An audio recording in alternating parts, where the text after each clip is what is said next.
All right, anybody ready for God to talk to you today?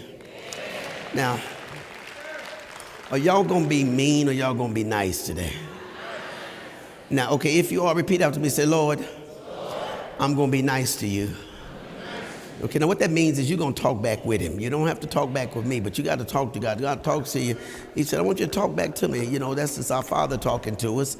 And so we're going to be nice to him. Last week, let's jump right into it. I didn't get to end the message last week. The Holy Spirit said that was enough, and we walked out of here. So here's what happened last week. We were in the book of Acts. Now, we are on the Jesus journey. On the Jesus journey. Those of you with us online, we don't come intentionally to have quick church. This is not the highlight church. Amen. Sometimes people want to be a football player, basketball player because they keep watching all the highlight reels. This is not the YouTube reel. YouTube gives you snippets. This is the for real. And the journey for real, it takes some time. This is not just about the YouTube. This is about the you trust. So what's going to happen now is we're going to keep walking through this Jesus journey. As you approach church in the whole month, the whole year of 2025 up into October, you're going to see things changing in the church progressively as we move forward. Because we are serious about this Jesus journey. This is not a slogan. This is not a slogan. 35 years, this has been a church now. And for 35 years, we've been on this Jesus journey. We thought, the pastor thought we were starting a church and we were doing mission and missionary. And then the Lord showed us the reason we made it this far is not because you've been so good, not because you've been better than anybody else, but you stayed. Here goes your first cue to clap your hands. You stayed on this journey. Sometimes you just got to teach folk when to thank God. You know, that's one of those things. I didn't say it didn't get hard. I hadn't said you haven't cried. Some of you even threw up your hands and God pulled them back down. It's not ready yet. You threw in the towel and God threw it back because you signed up in this journey and he told you in this world you're going to have some trouble. But be of good cheer. I've overcome the world. Last week, we started the book of Acts. This guy named Paul had been beaten up, just kind of mistreated and thrown in prison. And then he had a lot of things happen to him. And it was because he decided to stay steadfast with God. And they put him on the ship, and he was going to be taken to another city. I'm going to clip the quick version of it. Put him on another city, and when they were sending him to this other city, he was now going to go and have to see like the judge in the next city who was going to kill him or put him on trial. And he really hadn't done anything except follow the word of God. And so now he's on his way to see Caesar, who's going to put him before people and persecute him. And they called him a lot of things. They called him names. And an angel came to Paul and said to him, and this is not where the sermon is going. This is where the sermon has been. The angel said, you know, the ship you're on is going to crash, but everybody on the ship is going to be saved. Their lives are going to be spared. And so they got the first warning from the angel that this thing is going to crash, but the passengers are all going to survive. I just want to send this note out in case you missed it last week, that some of you have been on a ship that's already crashed. And what you forgot to do was thank God that you're still living. That's how you be nice to God, just like that. Mm-hmm. So while they were on that ship, you know, sometimes when you don't use wisdom, God will use stupid. So he was given wisdom, but they just said, we don't have to listen to Paul. Sometimes as pastor, one of the greatest honors I have is trying to give people wisdom, and my wisdom doesn't sound always right because it's maybe not, it's not technical, it's not 2K. K2, you know, whatever it is. It's not high tech. It's just old school God-given wisdom. And when people don't use wisdom, then God will use stupid. You got out there now you're going to have to come back and say some things, and some apologies have to be made. And that's why he gave us that spirit of forgiveness. And so Paul and his crew, all of them made it to the other side. When they got there, the people that were in this foreign country made a fire for them because it was cold, it was wet. It was almost like Texas. I just threw that out there. It was really, I just wanted to see if you were listening. So anyway, they got out there and they built him a fire, and Paul decided to put some wood on the fire to help them out. They were helping him, but and they figured if you didn't get destroyed from what you were going through before, you know, this is amazing. And so they built him a fire, and when they built the fire, they had called him murderers because he was in chains, and they called him bad names, but they built a fire anyway. And while they built that fire, a snake came from the fire and latched itself onto Paul's hand. And I made a point last week to let you know specifically that whenever you go forward for God, your fire will make snakes race. Yeah. And this is not a sermon about people, so don't start cutting your side eye doing church. You know, this is about evil spirits that can latch itself on to God's people and try to kill you and bring you down. And Paul just immediately shook it off. The reason some of us are swelling up right now is because you're infected. Pride has latched itself onto you. Good looks have latched itself onto you. The world has latched itself, and you did not shake it off. And when you don't shake it off, the venom gets inside and it swells you. Well, Paul, the snake latched on. Am I talking too fast? And Paul, the snake latched on to Paul, but Paul said, before this joker get a chance to mess me up, I'm going to shake it off. So we talked last week about shaking off the snakes. That's what we talked about last week. That's not where we're going this week, but that's where we have to start, because all of this happened because he was on what kind of journey? Jesus' journey. He wasn't going out trying to sell anything. He wasn't trying to sell a product. He wasn't trying to sell himself. He was trying to tell people about Jesus. And when the enemy knows you're going to tell somebody about Jesus, now remember what I just said, because that's going to hit you in about 35 minutes. When the enemy knows that you're going to tell somebody about Jesus, he'll set snakes on the path. The snakes weren't in the way. They were just on the path. And so when he was building that fire, it came out and it did what snakes do. Snakes bite. Nice snakes, pretty snakes, all snakes, they bite. Some are venomous, some will kill you, some you'll keep as a pet. And they won't kill you, they'll just squeeze you to death. But not by the venom, but by the pressure. Can I get a witness here? That pressure will kill you. Some of you don't have blood pressure, you got snake pressure. You can't keep supplying and doing what people need you to do. It's too much. And so this when he shook this snake off, then people changed their opinion about him. Now they call him a god. Ain't that a trip? Ain't that just like people? When you do something good for him, all of a sudden you're a hero. He just got called a murderer by the same people. Murderer, liar, no good, cheating, dog, ought to go to hell. But when he shook a snake off and didn't die, you know he must be a god. And so it's amazing how God would use that thing that was supposed to kill him to help other people to glorify him. And so there are some things that have been sent to your life to kill you. Can somebody say, I'm still here? So what we have learned from Paul and going into today's message, because I got to keep us on the Jesus journey now, we have to persevere through the perversity of public opinion. Okay, now y'all not used to hearing me talk like that. I did go to school now.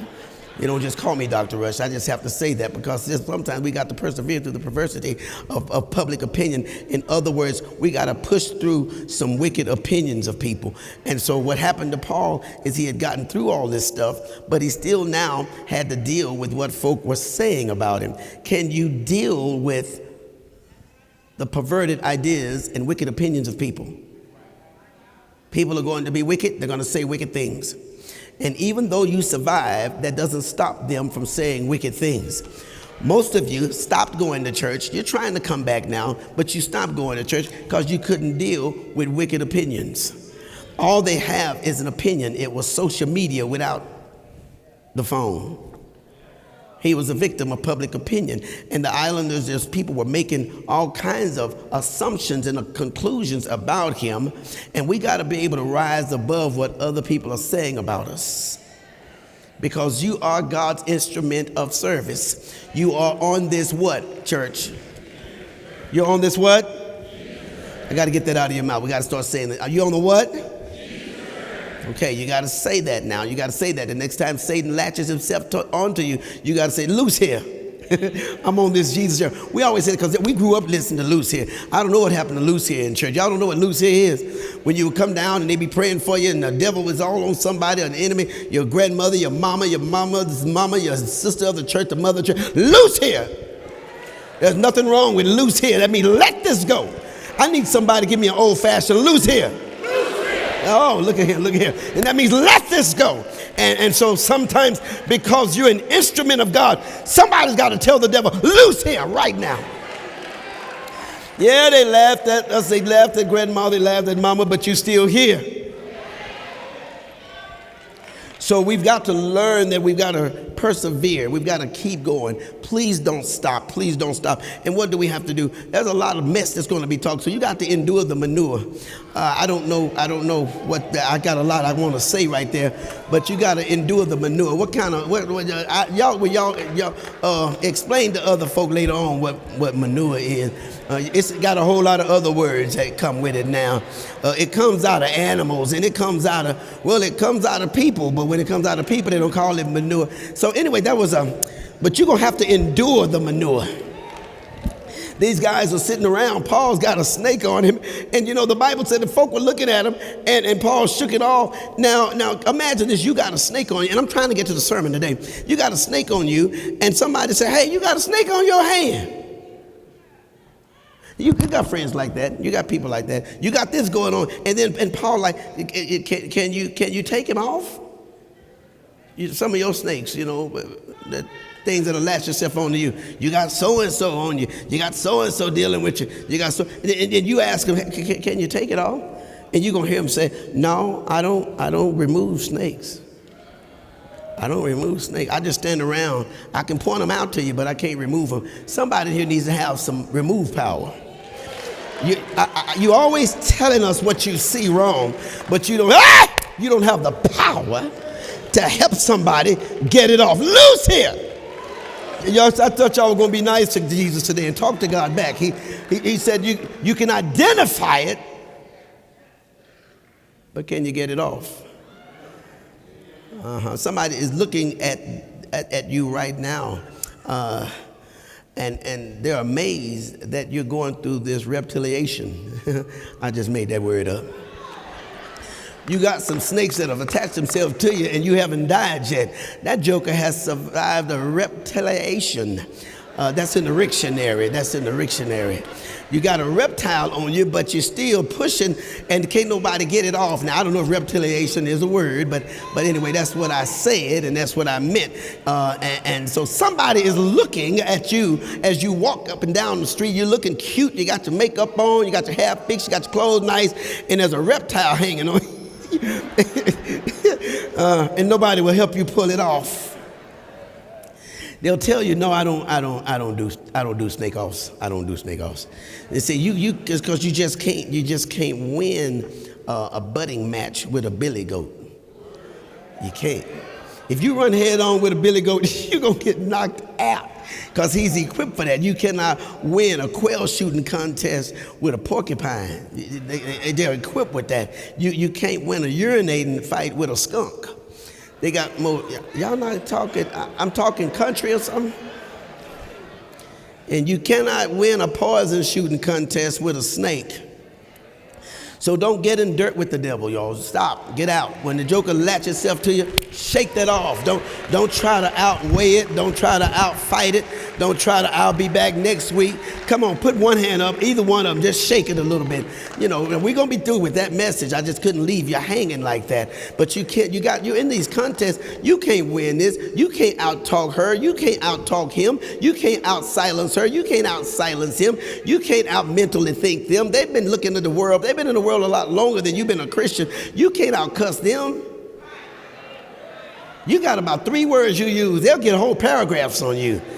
And now when you all out of fire, you just looking stupid. So don't even try. When they get that first one, that first name they start calling you, back on off and try to hold your peace. You keep coming back trying to say some other stuff. And every time you say something tough, they got something tougher, something more evil. And you're like, golly, I got to write this stuff out before I have this next fight.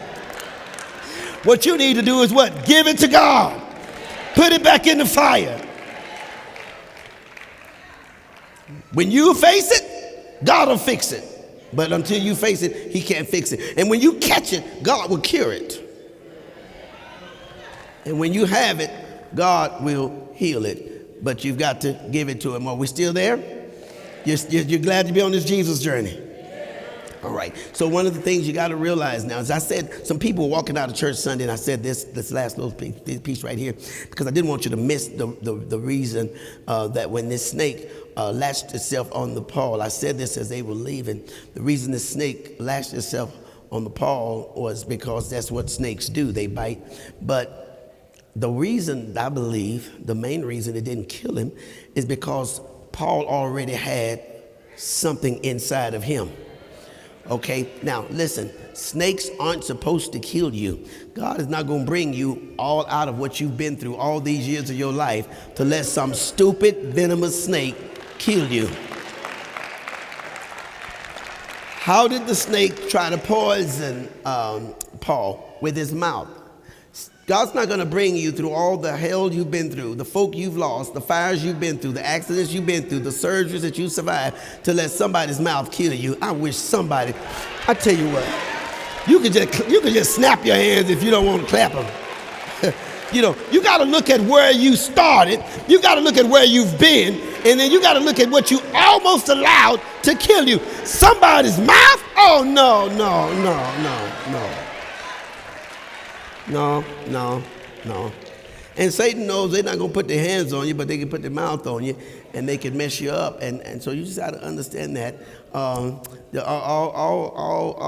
snakes have a bite, and most of us have snakes in our lives. It can be your cars, it can be your house, it can be your son, your daughter, your husband, your wife. It can bite. Whatever latches itself onto you to try to bring you down, you got to shake that off. You finally got a new car. Now you're fussing because you can't pay for it. Shake that thing off and give it back. You know why you bragging? Because you got two cars, because the other one got to go back. I'm sorry, that wasn't Jesus. That was, I better stick with the Bible, Lord, because no, that was self that said that. I'm going to have to go. Y'all know how we do it here, Lord have mercy. So anyway, when they didn't see the snake kill him, they called him a god. And I say that to say this: somebody, even if you don't, somebody is seeing God in you. Isn't that crazy? Isn't that crazy? There's somebody watching on the internet that would not dare walk in this church ever, but they see God in you. I want y'all to see it. I want y'all to hear it now. Hear it. Let's get ready. On this Jesus journey, they see God in you. They may never. Remember, they saw him. And what did they do? They called him. They went from calling him a no good so-and-so, because he had to endure the manure. That's what I meant. But they went from calling him that to calling him a god. They will change their opinion of you, and they will say who you are, but it'll never get back to you. Somebody's watching you on this journey, right? So it didn't kill Paul because he had so much Jesus already in his blood. You have so much God in you already. You have so much, you have the blood of Jesus in your life. Let me just get real simple with this. Okay? That's why some stuff that gets in you, it takes so much of it to mess you up. Because you got so many, you got so many layers of Jesus in you.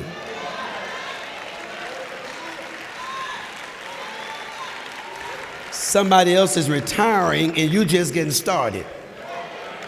You've got so many layers. Can you say with me, I know it was the blood of Jesus that saved me. Now, if it's going to stop you from going to hell, it's going to bring you through these snake bites.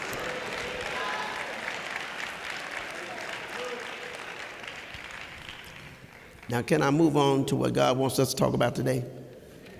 Because I just don't have time to play with God's word. And now, I said to some of you today, I want to teach you something before we get into this message. I want you, y'all know Tiger Woods. You ever heard of Tiger Woods? Y'all know, you ever heard of Arnold Palmer?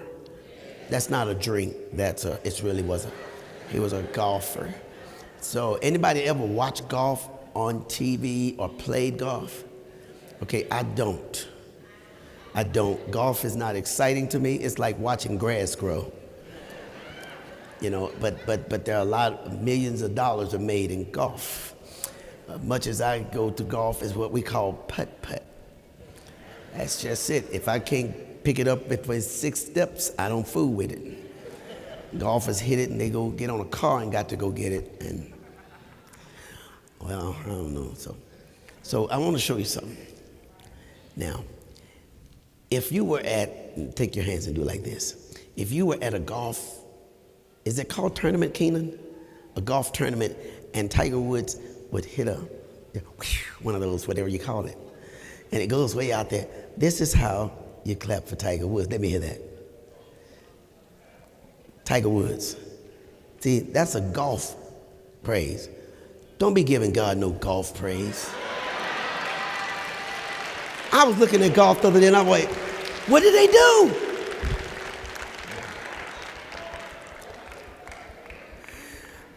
I'm not calling you names, but you act like, uppity Negro. There was a season of my life when I didn't have nerves, and God said, when you have the nerve to praise me openly, I'm going to restore those nerves. So can I hear one that's like to God? See, that's the difference. Okay, now keep going. Let's go. Come on. Say, God, Tiger Woods. God, Tiger Woods. God, golf. Don't bring that golf praise up in here. That's all I was going to say. I told y'all on some of my messages that I was going to teach you the difference between that. All right, that's good. Well, this is my praise. That's golf praise. Now you're going to see the difference here in just a minute. In the book of St. Matthew, 14th chapter, on this Jesus journey, I want to start today, and we will have Monday school tomorrow. We will have Monday school tomorrow. Now, you can't start this Jesus journey on a flat tire. I'm tired. You've been riding a while, baby. I don't feel good, because he's trying to deflate you. You're not the only one who's just heard you're on a Jesus journey. Satan and every demon in hell knows you're trying to walk this thing out now with a purpose this time. Now you know why you're going through it. You are intentionally on this Jesus journey. Y'all with me? Are you going to make every single Monday school say absolutely?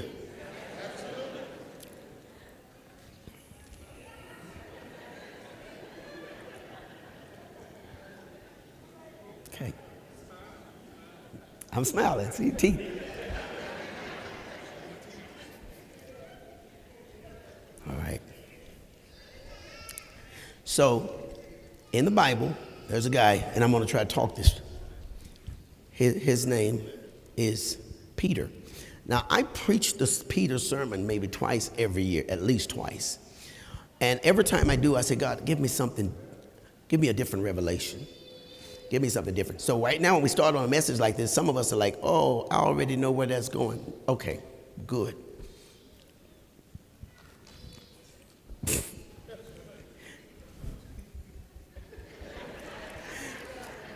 And so we know Peter for being able to walk on water, right? Remember that.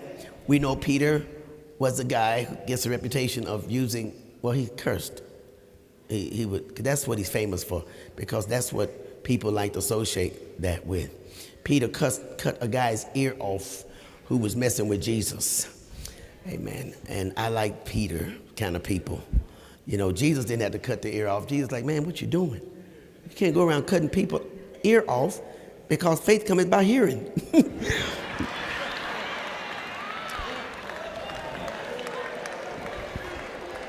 That wasn't for God. That was, you get it? He cut his ear off. Jesus had to put it on, because faith cometh by hearing. How the man gonna hear without? Peter had a bad aim. And I have to talk slow because I want people to get it. I want you to get it. When you walk out of here today, I want you to say next Sunday, I'm going, and I'm going tomorrow night if nobody goes. And there's nobody on this Jesus journey with me that's going to stop me from hearing from God now. Matthew, the 14th chapter, the 29th verse through 31st of the easy-to-read Bible. And he said, come. And when Peter was come down out of the ship, he walked on the water to go to Jesus. But when he saw the wind boisterous, he was afraid and began to sink. He cried, saying, Lord, save me. And immediately Jesus stretched forth his hand and caught him and said unto him, O thou of little faith, wherefore didst thou doubt? And he said, come. And when Peter was come down out of the ship, he walked on the water to go to Jesus. But when he saw the wind boisterous, he was afraid and started going down. Okay, sermon today, a famous failure. How many of you ever heard of Peter sinking and going under, walking on water? See, everybody knows about this guy's mistake. Now remember, we're going to give God his praise, and we're going to give a Tiger Woods praise or golf praise too. But everybody heard about this guy's mistake. The problem with making mistakes, the problem with being a failure, the problem that's keeping some people from sitting way out, almost not wanting to go to church, way away from everybody, is you just wonder how many people are aware of what you didn't accomplish.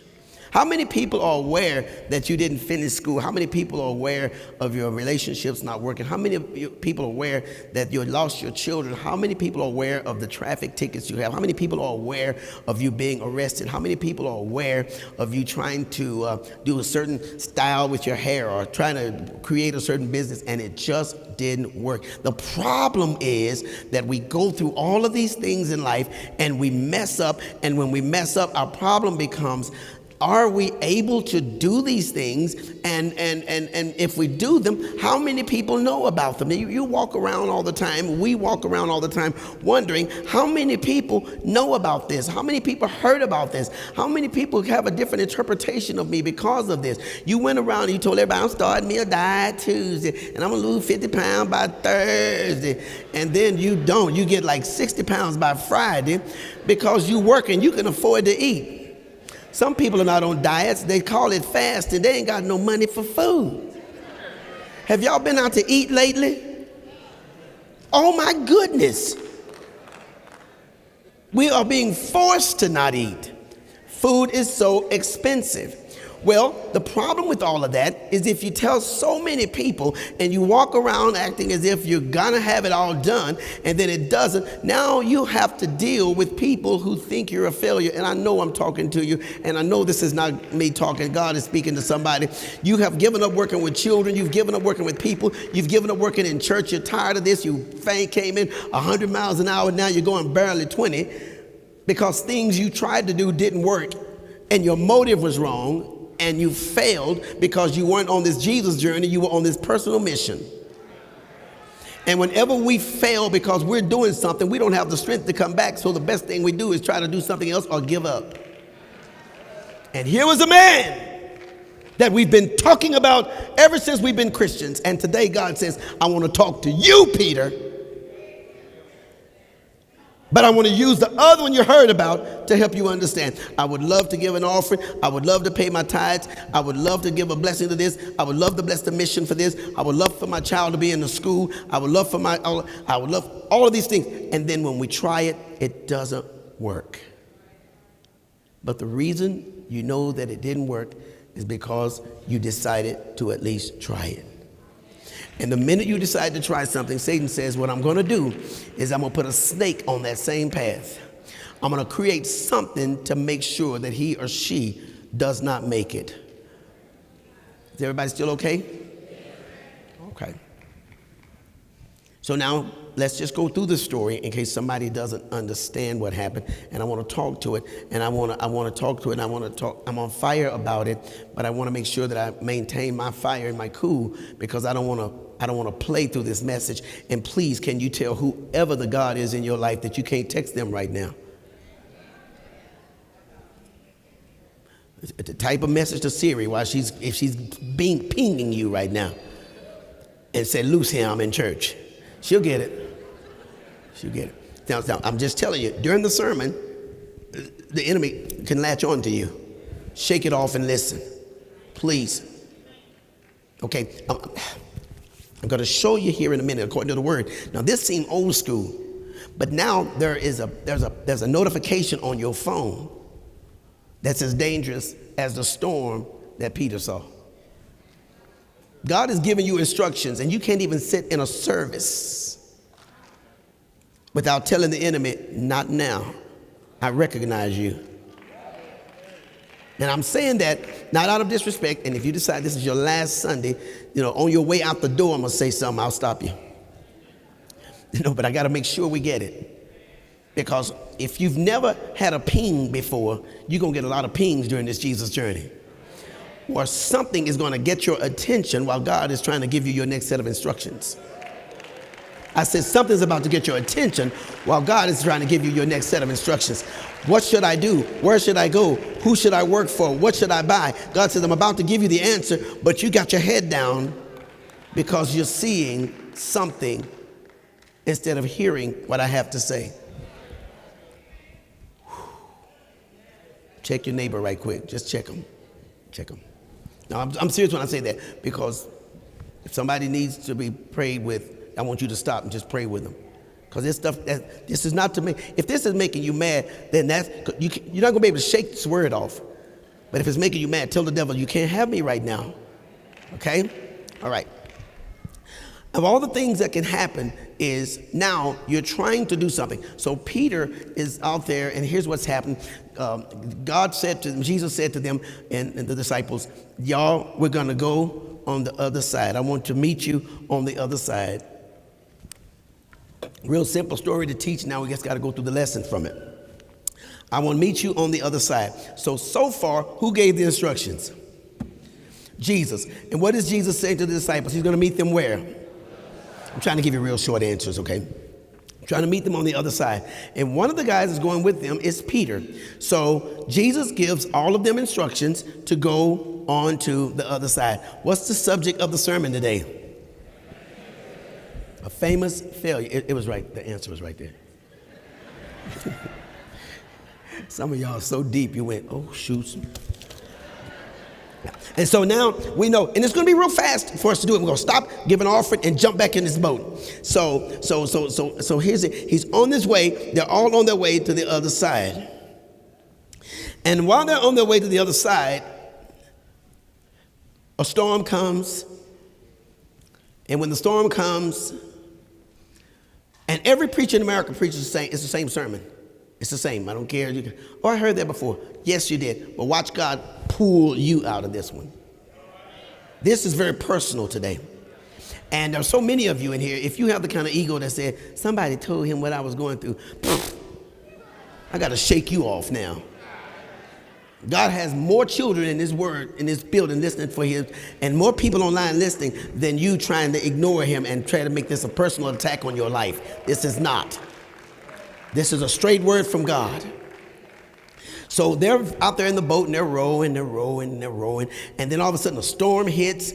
And when the storm hits, the Bible tells us in this story, well, we'll go through it in a second, but that they thought they saw somebody that looked like Jesus. And Peter said, Lord, is that you? Which tells us that he wasn't close up on them, but he was far enough away to give an image of him. But you still couldn't tell who he was. But at least he's asking a question in the midst of a storm. I don't know who's going through it right now, but the Lord is telling me to tell you, I'm listening to you. I'm listening to you. There it is. That was to him. See, that wasn't that Tiger Woods clap right there. And so sometimes if you don't know what to say, God said, just give me the signal. And he says, Lord, is that you? And then get to the end of the story, because some of your attention span is real short. And Jesus said, yes, it's me. And Peter said, let me do that. Let me, if it's you, but this is like more in the storm. If it's you, let me come. Because it's like real bad weather. And so Jesus just says to him, come. Now see, as we've taught before, Peter gets these instructions. Peter gets to walk on water because Peter, in the script, in the Bible, Peter's the one that said that. If it's you, let me come to you walking on water. I would have said, let me swim. But the reason some of you are in so much trouble is because you're so jealous. You want to do what you see other people doing. But you could have asked God for anything, but you keep asking God to do like somebody else. That's not your path. Jesus was doing his thing, and Peter said, let me do like you. So what did Jesus say? Come on. Who made that request? Peter.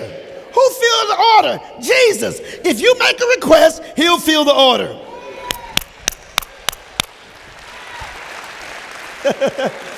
But that's why the enemy wants you to not talk to Jesus, because you shall have what you say.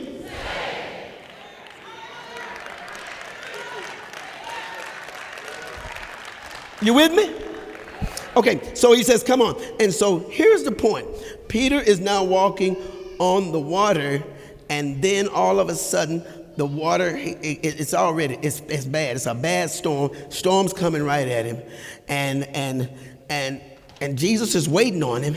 Now, here's the crazy part. The wind that is, watch this.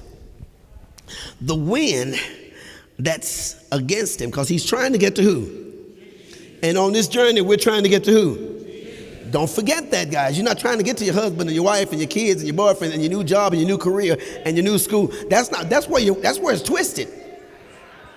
God is answering your prayer because you're on the right journey. You just got to keep determined and understand why you're trying to get there. You want to make more money? You can make more money without being with Jesus. You've done it before. So the wind, let me hear some wind. See the wind, now be careful with your neighbor. No, I felt some of that all the way up here. So strike that. Don't do that no more. Don't do that no more. Because Peter's sitting right in front of you like, I will cut you. Okay, so it was good, but that was not appropriate. So anyway, wind, you just say wind, go. So the wind is blowing. And watch this. The wind,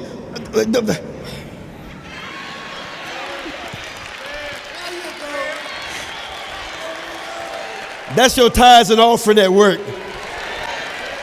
So the wind is blowing against him. Now check this out. The wind that's blowing against him is blowing against him because he got a command from Jesus. The junk that's going on in your life is going on because God has given you the signal, come on.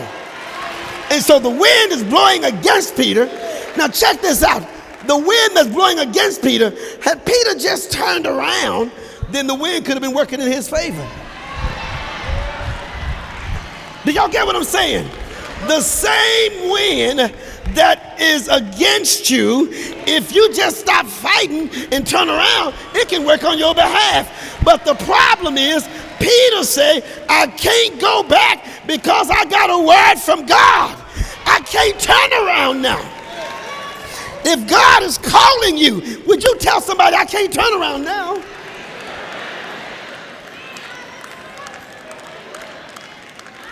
Now, Monique, that may have been too deep for somebody in church.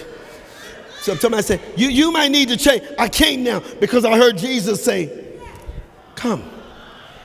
And I can't, it'll be easier if I turned around. But I can't go back now because I got a word from God to come. And more than that, God already told me I'm going to meet you on the other side. So even if I wanted to go back, I can't go back now because he's expecting to see me. Brother Hunter, did we get that? Did we get that? He's expecting. Somebody said, I have an appointment with God. Why? Because God said what? Jesus said what? That set the appointment. And therefore, when he said come, that means he's setting stuff up for when you make it. But, oh, Jesus. But on your way, there are some storms that are popping up, surgeries that are popping up, divorces that are popping up, broken hearts that are going to pop up, ridicule, persecution, lies that are going to pop up. And I don't care what happens. I want somebody to say, I got an appointment with God. Is this blessing somebody already?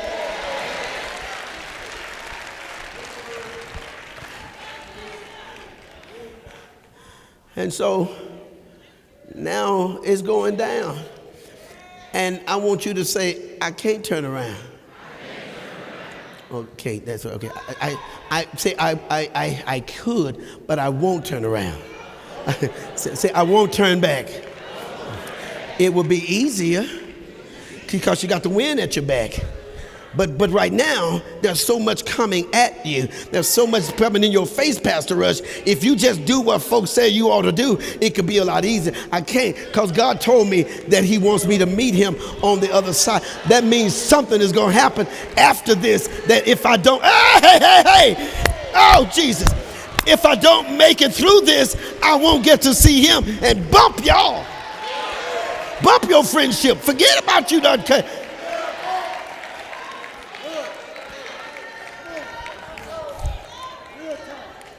So here we go. The storm is hitting. Peter is now walking on this water. Now, this is the part of church where you'll hear people being real quiet around you. Ushers probably won't smile too much because they're really moving and it's going to be extremely quiet. So Peter is now walking on this water. But here's my question, church. Can you help me with this? The question is always, if the Lord is so kind and the Lord is so loving and the Lord is so merciful, and if God wants us to be blessed, why did he wait until they were in the storm to come to them? Look at me right now. In your personal life, why did God wait until you were at the last moment, till you were failing at something, till you lost a lot of stuff, till your health went crazy? Why did Jesus wait? Here's your answer. He waited because he didn't want them to recognize him. Listen to me. He didn't want them to recognize him. Why is the Lord taking so long with you? Why is he showing up in the midst of this storm for you like this? Because the Lord does not want you to recognize him. What? Remember, the Bible tells us that he was so far away that they couldn't recognize him, but he wasn't so close that he couldn't just jump in the boat. And so sometimes God is so far away because he doesn't want you to recognize him. Why is that, Pastor Rush? Because if you see him, if they see him, they don't have to use their faith now. And if God's going to do something crazy in your life, you're going to have to use your faith. If it's not crazy, you don't need God. God will not get involved with it. Everything in my life that involved God was crazy. And if they can't see him, now they've got to listen to him.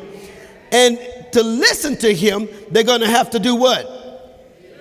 Hear. And what comes by hearing? Faith comes by hearing. So the same faith, the same hearing that told him to come has developed some faith. What else does he hear? He hears that wind. He hears the other disciples asking the question, Jesus, is it you? Okay, this is going to get real personal in a minute. It's going to get real personal in a minute. But you stay in church and you get this word. Because we're on this journey. We're just not some church that's going through something now and, well, here's another Sunday. And you need to take the Lord off your other Sunday list. You need to put him on your priority list now.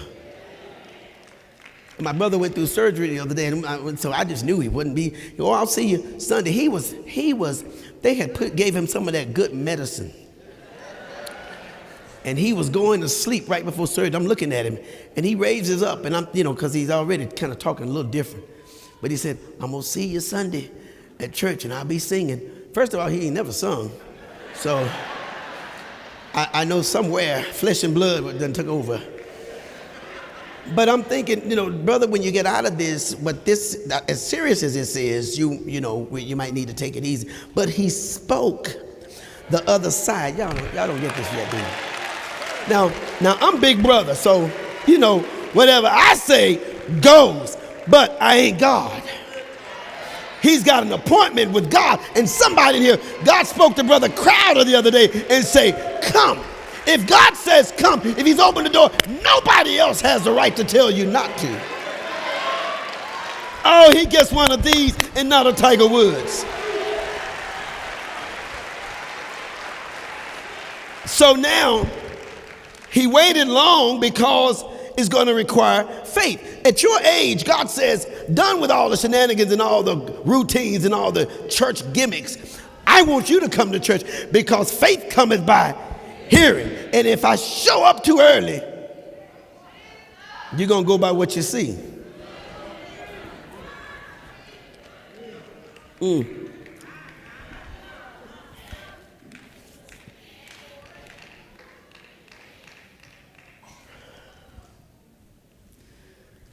Then I started going toward Jesus, Peter said. And some of you are saying, okay, Pastor, I have the faith that I know I'm hearing God. But then here's that question you asked. How do I know that it's him that I'm trusting in and not just my idea that I had when I stepped out on faith? You had these great ideas. I'm going to be a teacher.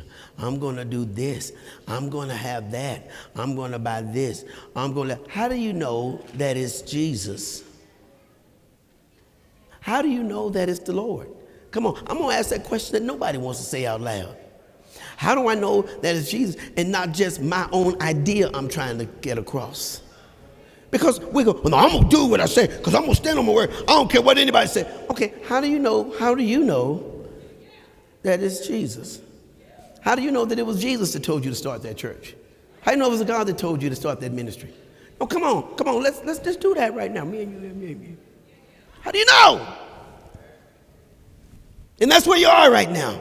I'm supposed to work here, but I don't know if God help me to go. And so you pass the interview and now you're there. But how do you know that it was Jesus and not just your own idea that you had when you stepped out on faith? Now, look at me with no shame in my face. For a long time as a pastor, Sister Jarlene, I didn't know that. I didn't know that for real. I'm like, God, I don't know how to pastor no church. So I'm going to switch this and go over here for me. I'm like, Peter, Lord, I really don't know how to walk on water. I never had that class. God, I don't know. So I'm telling everybody the Lord called me. And please don't, you can get disappointed in me. That's okay. I don't mind. But for years, not weeks, months, years, I said, God, I don't know. I know what you're telling me and I know what you're showing me and I know but all of a sudden, shoots. And I'm rebuking the devil and the wind's getting stronger. But I know, God, you led me into this. I'm talking to somebody out there right now.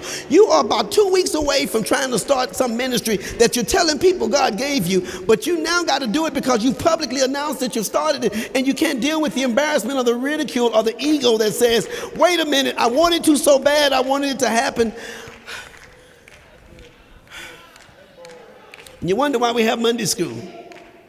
It's like you enroll for school, but you don't want to go to class. Some of you are truant Christians. You're enrolled, but you're not showing up. And the Lord paid too big of a price for you to go to hell out of ignorance. Now, that's not a guilt thing. Come on, we don't have to do that. That's not a game.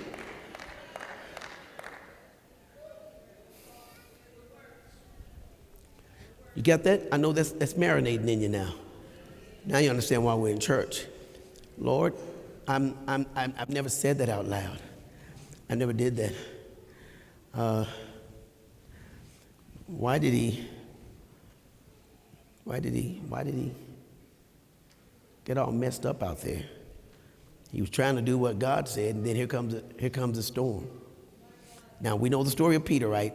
And if you don't, let me tell you. So he was walking, storm came, and I'm spending a lot of time right here because I do not want to rush anybody. Why? Because there's really a Peter in this room, besides those of you that just want good church and a good hot sermon, and you're comparing me to the next 30-minute preacher up the road and the next 45-minute preacher that gets out of church early. Somebody in this room is really listening to God because you're at a stage right now that you've never had to hear him, and there's so much noise around you. You get politics, Republican, Democrat, homosexual, transgender, lies, courts, murder, fires, all this stuff is just you were listening to God, and all you see all this other stuff, and you're going, Lord, no, I'm not sure.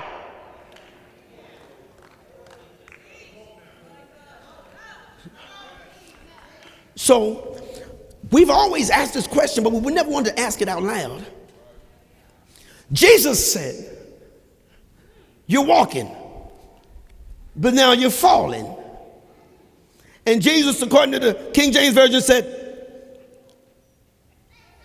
why did you doubt? But I like to go back, and I've said it years ago, and I don't mind saying it now, because the question is not why did he doubt? The question is, when did he start doubting? The question that God has for you today is not why are you doubting, but when did you start doubting? When somebody else suggested you started a ministry, you started doubting right then. You know why he started doubting? Because he was doing good at first. I want to talk to some successful Negroes and Negrettes now. No, you were doing good at first. You were doing really good. Remember the sermon now. What's the title of the sermon? A what? Famous failure. You're doing good. We're doing successful. You want to start a ministry? You want to get people to come? Give them success stuff. Give them a bunch of stuff to do to get the success. Then all of a sudden it goes crazy, and then they start saying, I don't know if the Lord really, and I don't know. And then they start running to the preacher, running to the counselor, running to the therapist. I don't know why it's not working. Not why did you doubt, but when did you doubt? You're walking. You're doing it. And then faith cometh by what, everybody? And so the Bible says, and now Peter started listening, and he heard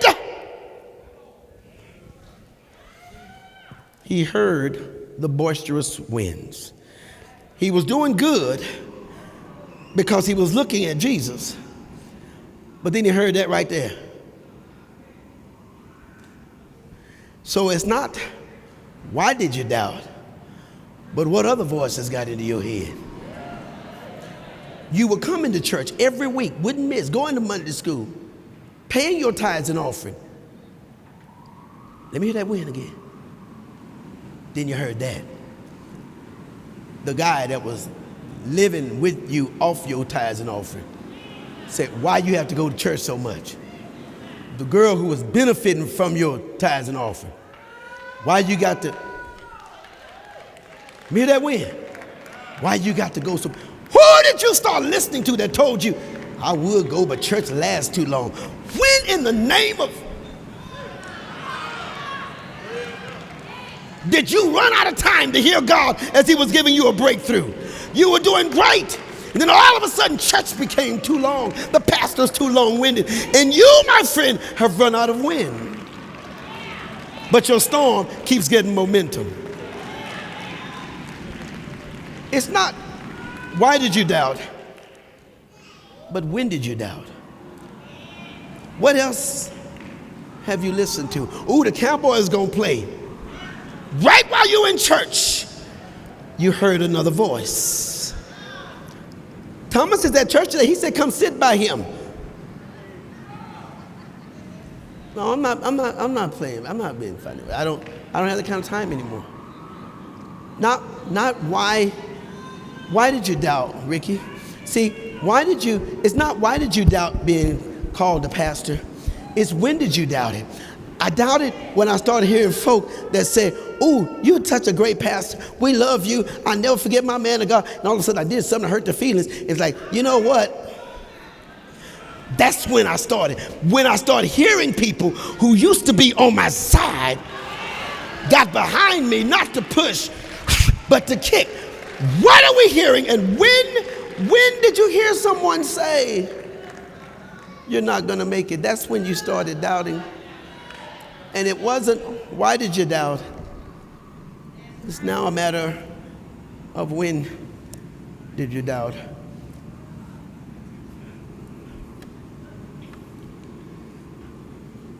You started hearing no voices, and you started hearing your own voice too, didn't you? Here's you, here's me, here's us, here's me, here's us. I'm in it too. Am I good at this? You said it. Do I really matter to these people? Am I putting in all this work? And sometimes they don't even say thank you. And am I doing it because I want them to say thank you? I'm just talking to real people right now. See, we're past the sermon now. Now God is talking directly to you. You are out of the boat. You are out of the boat. You're the one in your family who finally went to school. You got a job. You got your own car. You got your own credit. You are out here. They admire you. And now, bam, you hear stuff.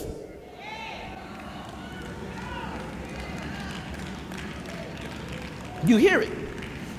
And that voice is when you started doubting the Lord.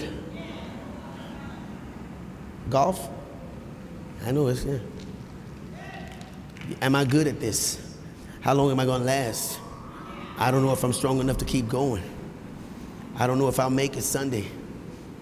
I don't want to face the people. I keep remembering mama and grandmama. Are they listening to me? Am I as cute as they are? They got their favorites. Am I, I want to do this, but I don't know if my health is. All of those voices, we hear them. So it's not why did he doubt, but it was a matter of, okay, when did Peter start messing up? And I've probably been preaching this for over 15 years, and God just never, he showed me that, and I've spoken it out loud a bunch of times. And so the wind didn't stop because he said, "Come." The wind didn't stop because he got on the course. It's like it didn't pick up when Peter started walking, y'all. But it became strong because at first while he was walking, he was focused on what? Okay, that should have been a who. He was focused on who? Right?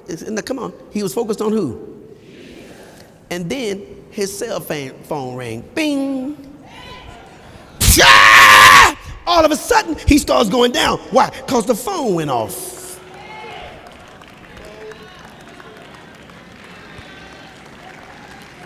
Now, come on, I literally don't mean a phone, right? But how many times you've been sitting up in church, God's giving you a word, then Rufus called. No, you're sitting in church, God's giving you a word, then Deximini called. She called you. And God was talking to you, and bing, oh shoot. You got to pull it up, you got to scroll it up, you got to read it and answer it, and God is talking to you. You were focused on Jesus, and everybody said, bing! Oh, shoot. Because if I don't answer her right now, now I got to take a picture of me in church.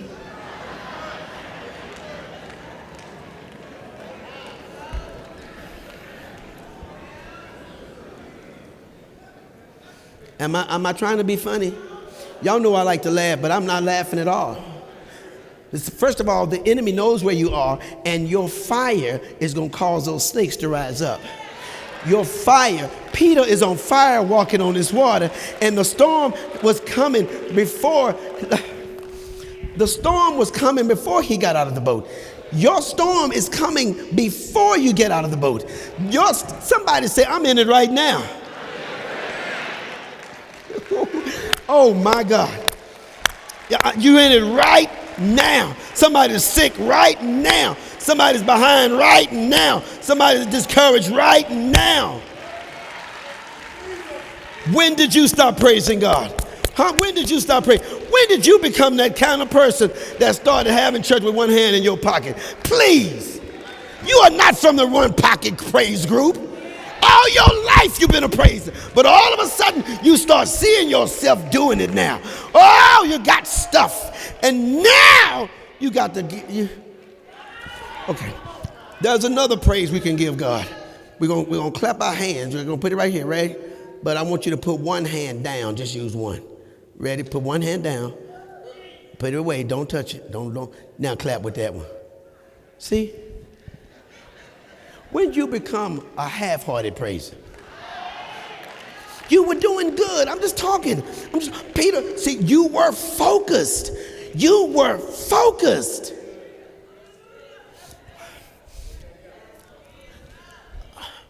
I was focused. I was laser focused. And then storms started hitting me. And I took my eyes off the author and finisher. Oh God, God's not finished yet. Okay, so I'm just telling you my story. Write about it, publish it, put it on the podcast. I don't care. I was laser focused. And then I started hearing stuff like this. That Rickie Rush is good. That Pastor Rush is pulling those young people in. God's doing stuff with him that ain't never been done in a church. Look, there's Jesus. Here am I. I'm looking here. He's right there.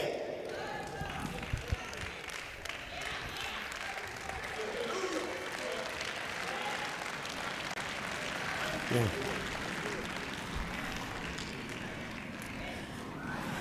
And just to let Peter know how close he was, the Bible says that Peter, while he was there, I just love Peter, man. I just love Peter. I really do. I want y'all to think I'm cutting on Peter, but because I know this dude. You know this dude. Every one of you in here been like him. And if not, this is a warning. You're headed that way. You're going to get so many compliments that you're going to lose your focus. And they're going to start having revivals in church and tithing our time right at the busiest time of your life. And Satan's going to say, bing. And you got to decide which call you're going to answer.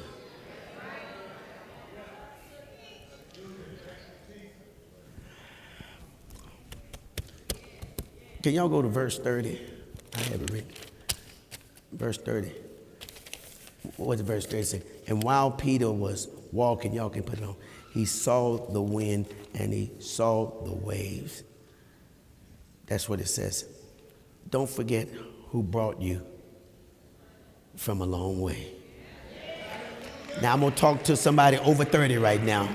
But you 20-year-olds, somebody might know. But somebody 30 right now, you know, don't you forget who brought you. You're going good, and while you're walking on the water, you see the wind away, and you became afraid and start sinking in the water. The devil steals your thunder when you're hit in a storm. So you're doing good, everybody. Then the storm hits, and then we start sinking. All of a sudden, man, you know you used to come to church, and you weren't afraid to sit down with the men. You weren't afraid to come up to the church. You know that. And Satan hit you, and you started losing your thunder.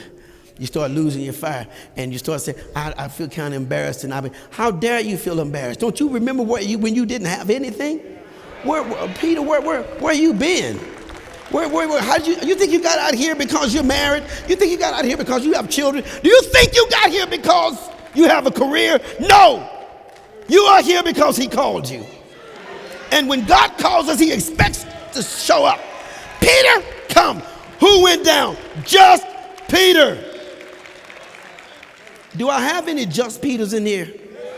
Can I get me one just Peter to stand up? Just Peter. Just Peter. Just Peter. Just one just Peter. Just one. Look. See, all the other Peters are sitting down. When God calls you, sir, how dare you tell him, give me a career first. God says, I'm giving you a word. And the word is come. But now me and my wife having a fight. Now me and my kids have. I didn't ask you about the situation. As a matter of fact, help me, Holy Ghost, with this. When God called you, you were a crackhead. Now, I don't literally mean that. When God called you, you were sinning. When God called you, you were stealing. When God called you, you were in the middle of a storm. When God called you, your mama just died. Your daddy just died. When God called you, your girlfriend just got an abortion. When God called you, you were in a storm. Storms are not new to you, but your focus is different now.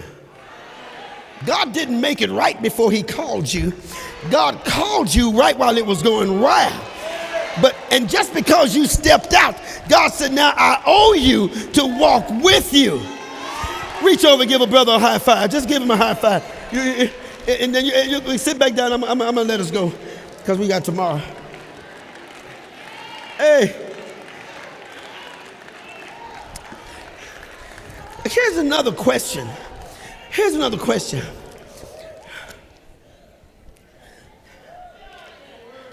When did, and I'm going to talk to you, when did Jesus find out about the storm? Hello? Somebody, when did Jesus find out about the storm? Now he knew about the storm before he told them to go. He was sitting up high on the mountain when they got in it, and he watched them the whole time. The Lord knew about every storm that would come into my life before he told me to come. I'm the one who said, God, if it's anything I can do, let me do it. Let me do it. And the Lord said, come on. And he saw my storm. I wish somebody next to you would help you. He saw it before he told him to go. God saw your business going crazy before he gave you a license to get into it. God saw people walking out of your life before they called you friend. And he started walking. It didn't catch God by surprise. It didn't catch Jesus by surprise. Jesus knew exactly where they were. So he had to wait until they couldn't recognize him so that they could understand the importance of hearing. And that's why Satan doesn't want you in church, because he knows you're going to find out the importance of hearing. And every time you're absent, you hear something different. So he knew about it before he sent them out there. And he knows about you too. Don't talk to me about, well, it's a struggle and I'm having a hard time and you don't know what difficult time I'm with. Look at me. I'm going to take, well, I got 10 minutes, but I'm going to take 3 of them real quick right here. Don't stop all that talk about how tough struggles in life is. We all struggle with something. Struggles are no excuse. The Lord called us out of a struggle. When we didn't know what we were going to do, that's when God gave you a command. Stop all that out. You don't know how tough it is. And everybody think, forget what everybody said. You got one command, come. I've seen people's loans forgiven. Not because they were better than you. Not because they were smarter than you. But the loans, I'm talking about thousands and thousands of dollars. They were forgiven because they came. I got to give you cues on when to praise him.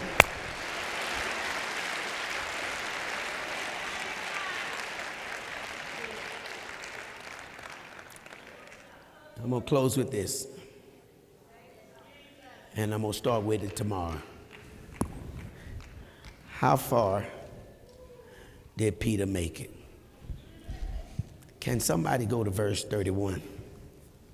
How far did Peter make it? I don't care what version, King James, we got the easy to read right here. But how far did Peter make it? Now, I just want to talk to some of you who are already out here. And this storm is so bad, you don't think you could come anymore. And I'm not taking no shot at anybody. But I'm serious. The more successful we are, the more reasons we find out for not coming. And them dudes with him, they were getting the benefit, but they weren't getting out of the boat. See, they're going to make it to the other side because of who they're riding with. Are y'all with me? Peter understood when he said, let us go to the other side. So us means us and everybody with me. Hello, if you want us, raise your hand. Okay, so you can doubt your children, doubt your husband, doubt your wife, doubt your friends for always going to church and always giving and you're always up there. Hey, you are swinging on the tails of their faith because they have a promise, but you got a seat. They got a storm and you got to pass. So look at verse 31. How far did he go? How far did he go before he started sinking? And how far did he make it? Anybody read that out loud for me? Verse 31. I got it right here. I wrote it down. Then Jesus called Peter with his hand. Wait. And somebody else's verse starts out with what? When? Immediately. So Peter is out here and he starts going down after he's walked. Now, here's the thing. Please stay with me. Because somebody, I don't believe that Bible stuff. Those are fairy tales. Okay, fairy. I'm finna tell you something now. We know he was so far that he couldn't recognize him. So he had to walk close enough.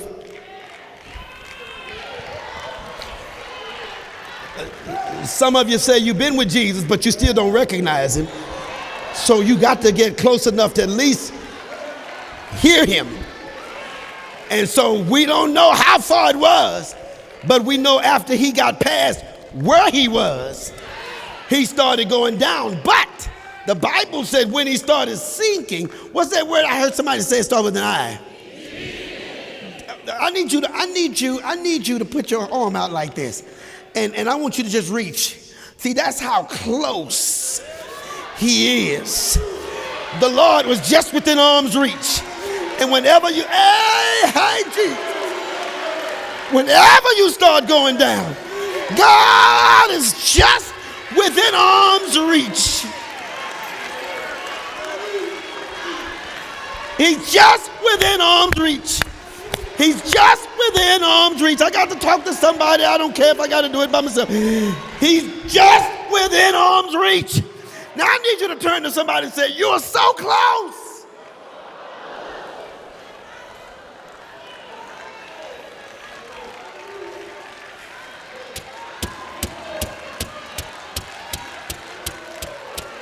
You're too close to go back now. And besides, there's nothing to go back to.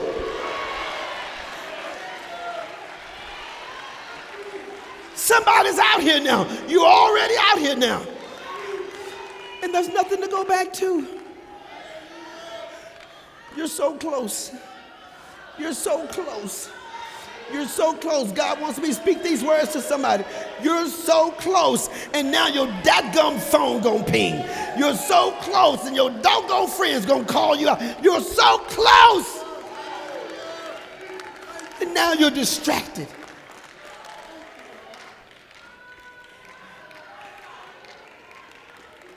And this famous failure happened. But before he could go under, Jesus reached down. Can somebody just reach up a little bit? I ain't faking with you. I'm not even looking at you. I'm looking down. I won't even look at you. You don't have to even obey this. But see, Peter did what we ought to do. He reached up. Somebody told you put your hands in your pocket, fold your arm, look like you all studious. I'm sorry, you will go down like a mummy.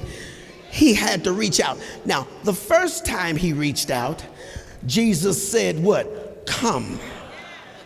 Y'all don't get that. That was the first time. And Jesus said come, and he started coming. This time he reaches up and he says, Lord.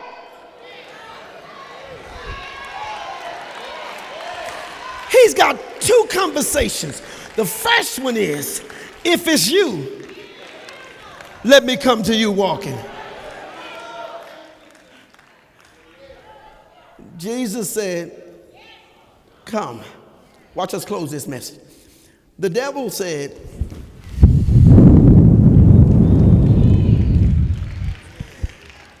Peter said, what? He started going down. While he was going down, now he's noticing how dangerous it is.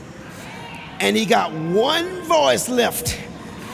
And he said, Lord, save me. He went from if it's you to Lord, save me. And God reached down.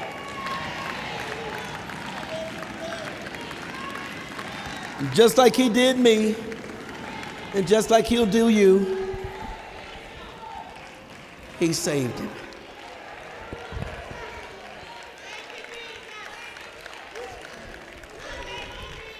And I don't know how far he went, but he left the boat. Some of you this morning are in the boat.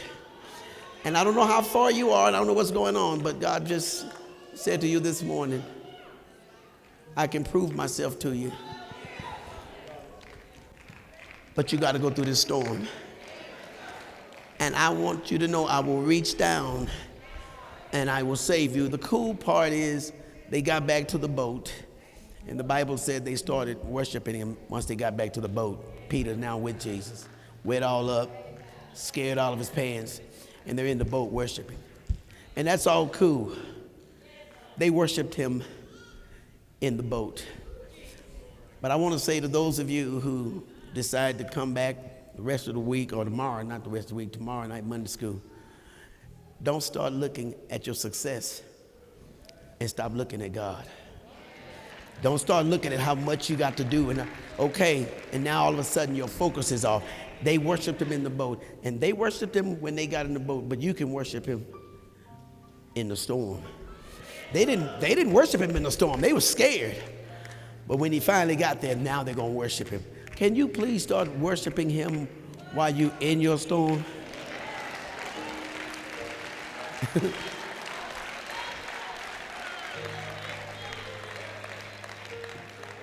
There's a person next to you that says, I want the Lord to save me.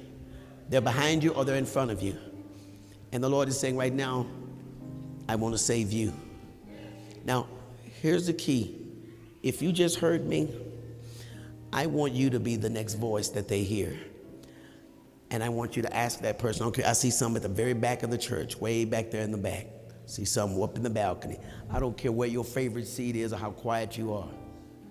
I want you to ask them, look at them, say, do you want him to save you? Just ask him right now. Not embarrassing, not out loud, not intimidating. Don't put that holler at him. But ask him, do you want him to save you? If they said yes,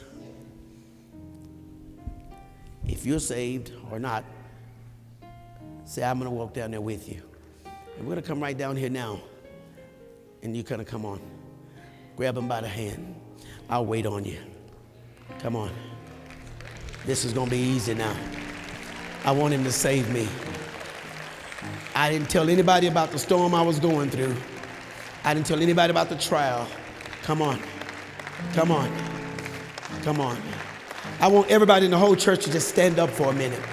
I want you to get a different eye level of this. Come on. Now, there's somebody that, look, come on, don't be hard-headed. Don't you let the devil distract you and make you not ask somebody. Your assignment was easy. Do you want to be saved? Do you want to be sure? Do you want to be sure? Then come down. Don't let him make you sit down. But that's my wife. I know her. That's my husband. I know him. You don't know about their life with Jesus. People could have been going to church for years. Ask them right now, do you want to be saved? And then if God is using you to bring them down, this is your assignment. Come on. Walk down with them, or you come down by yourself. If you sit by somebody who didn't ask you, I want you to touch them and ask, what's the matter? Why didn't you ask me? What if that's an angel of God sitting right next to you, smelling like something, looking like something? Or what if you've taken a seat by the snake who says, I'm not going to offer you this invitation. Tell the devil you're a lie. I'm going anyway. Somebody doesn't want you to be saved today. I'm going anyway. I'm going anyway. I'm going anyway. I'm going anyway. I'm going anyway. Now, all the junk you're going through right now, you come back tomorrow night. This journey with Jesus is going to make sense later on, because we're going to start out tomorrow showing you what was waiting on the other side of all of this. It's not about right now, y'all. It's about what's about to happen later on. My life was never about the moment when I doubted Jesus. It was always about you. I had to go through ridicule. I had to go through sicknesses, diseases, health issues, mental issues, not mental like mentally unbalanced, but stuff that worked on my mind. I had to work through doubt, and it was just for those that came. This is the other side. Remember, Jesus said, I will meet you where? On the other side. This was what's waiting. Come on, yeah, just keep on coming. Y'all come a little closer. Come on a little closer to the stage here. We're going to make some room for others. Come on. We're going to keep on making room for others. Come on. Come on. Come on. Just keep on coming. Just keep on coming. Tell the devil, no, no, no, no. I didn't understand it like this. This man of God broke this thing down. I cannot walk out of here today and act like I'm not saved. And you got to go get some more friends. You got some friends that say, I don't like church. I don't believe in church. I don't believe in them preachers. I've read about that stuff. Faith cometh by hearing. The storm, the rage, all of that stuff got to them before Jesus did. All of that stuff got to Peter before Jesus did. Well, I know what I heard. It's going to come to you before Jesus does. Come on. No. I'm not going to quit on him. I'm not going to quit on him. Yeah. That's not a golf phrase right there. That's a I'm out here in this ocean phrase right there. That's a I'm out here. Come on. It won't make sense right now, y'all. It's not going to make sense till later on. It's not going to make sense till later on. None of it makes sense right now. All this junk we're going through, what is this? It doesn't make sense right now. It doesn't. So, and we're going to leave just like this. That's how we do it here at IBOC. We leave thanking God for who you went and brought. Now,